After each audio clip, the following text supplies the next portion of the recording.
All right, so let's look at this book, Amazing Spider-Man #4, first appearance of Silk, Cindy Moon.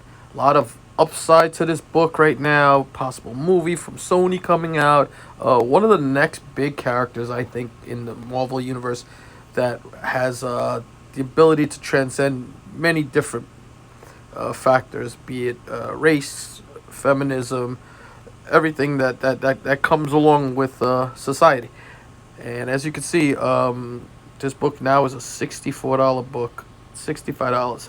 9.8, it's probably selling in like that $160, $150 range. And then you have the Humberto Ramos variant, which sold for $329. Here you go, a 9.8 selling for $170. This is a signed copy here. No, it's not a signed copy. I'm sorry, $95 on that. Another $160. 154, $65 for Raw, $325 accepted on there. That's a low grade. Let's not look at that. $90, $180 there, $64. So we're talking in between that $65 and $75 range if you average them all out for that book. So not bad at all. I think it's an affordable key right now that has some upswing. Let's take a look at some more numbers and let's make a decision on this book.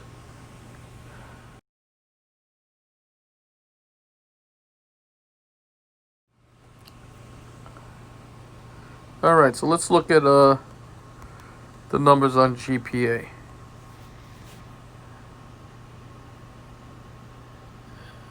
It's 2014 title. 4. All right, so 10.0 is a $3,000 book. 2015 sale, 9.9, 1,500. But let's look at the 9.8. 9.8 is averaging $165 at this time right now. That's the last sale actually. 90-day average is 124, but it's a little bit up. Quite a few copies have sold of this book. Look at this since May. This book is actually selling like hotcakes. It was in that $100 range, and it's steadily increasing. High sale of 175 to where this book is settling into that 165. If you're looking at the last few sales there, let's just look at the month of June. You're averaging about $165 in there, I would say.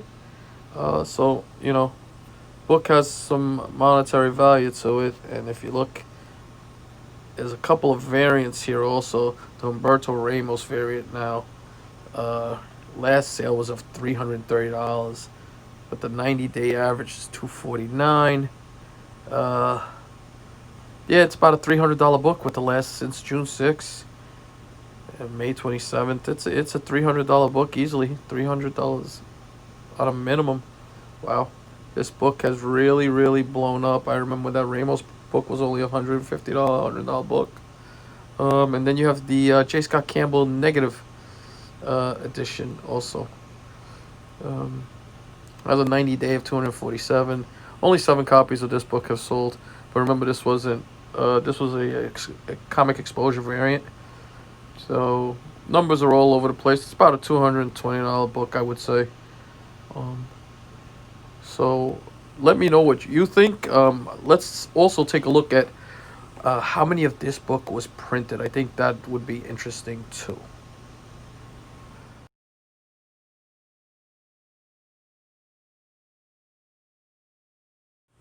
All right, so let's look at what the number is on graded books. So this is Ultimate. This is Amazing Spider-Man #4. Cindy Moon becomes Silk. As you can see, in a 9.8 Universal, we have 2,341 copies. Quite a few. 9.6s, there's 327. So this book grades pretty high in the 9.8s, but it's a modern, so everybody was specking on it. In comparison, this is Ultimate Fallout #4. The reason this book is now a $1,000 book. It's amazing. You only have 1,700, although I believe this number is going to rise dramatically. In 9.6s, though, you have 1,300 copies. So there's a lot more, if you look at it, copies of Ultimate Fallout 4 that have been graded than First Silk. If you can see the comparison there, 2,300 9/8, but there's only 327 9/6s. The other big books that I always look at: Edge of Spider-Verse #2, first appearance of the new Spider-Woman, Gwen Stacy. There's 2,000 copies of that, 897 copies of the 9.6.